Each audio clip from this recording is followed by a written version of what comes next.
I think our schools should be open 12, 13, 14 hours a day. So it's not just lengthening. So 8 to 8 or something like that? Yes, and let me tell you what, not just lengthening obviously the school day, but a wide variety of after-school activities. At home we attached healthcare clinics to about 24 of our schools.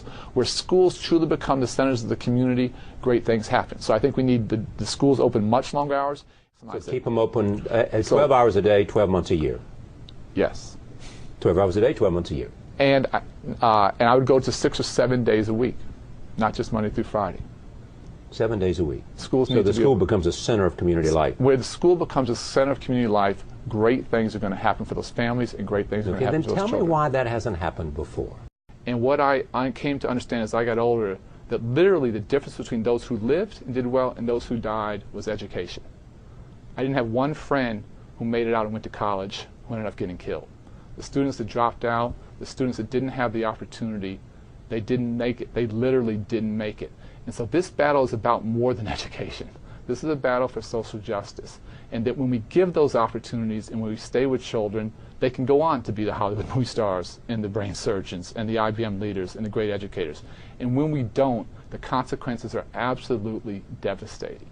As far as I know, the first state summit following the President's Summit, and I think that's a great credit to your governor and to the state of Kansas to be doing that. At least your timing's good. And I would suggest 3 things. Number 1, find out what's really going on, because I don't think most people know what's going on in schools, how children are growing up, or what's really going on in the world. Number 2, I want to suggest that you create in Kansas a brand new American school. Brand new American school.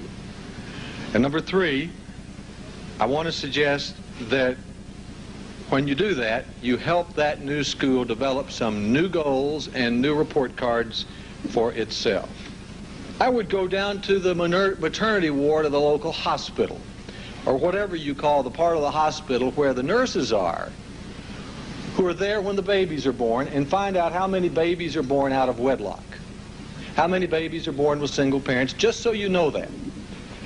I would think the brand new American school would be year-round, open from 6 to 6. Second characteristic might be that these schools will serve children from age 3 months old to age 18. That may be a shocking thought to you, but if you were to do an inventory of every baby in your community and think about what the needs of those babies were for the next 4 or 5 years, you might see that those needs might not be served any other way. They have to be served in some way, and maybe around the school. Or if you studied a little more, you might go back and think the school might even need to serve the pregnant mother of the baby in terms of prenatal health care. Teams of teachers.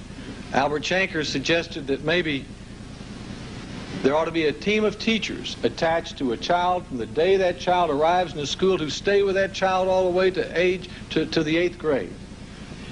All this would mean there would have to be a very professional corps of teachers, wouldn't it? They'd have to be very, very good, because they would be dealing with lots of volunteers. We have a big national service feeling in America today. Why aren't those people working in schools? Well, one reason is it's hard to handle volunteers.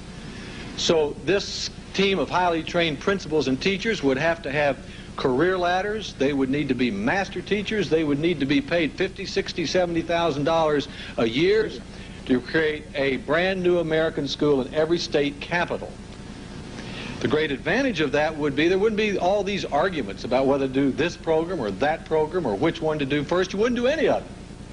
You would create one school, and you'd give the responsibility to one person who would form one team, and you give them 1 year or so, and if they succeeded, then all the rest of us would want to be in that school too, wouldn't we? And so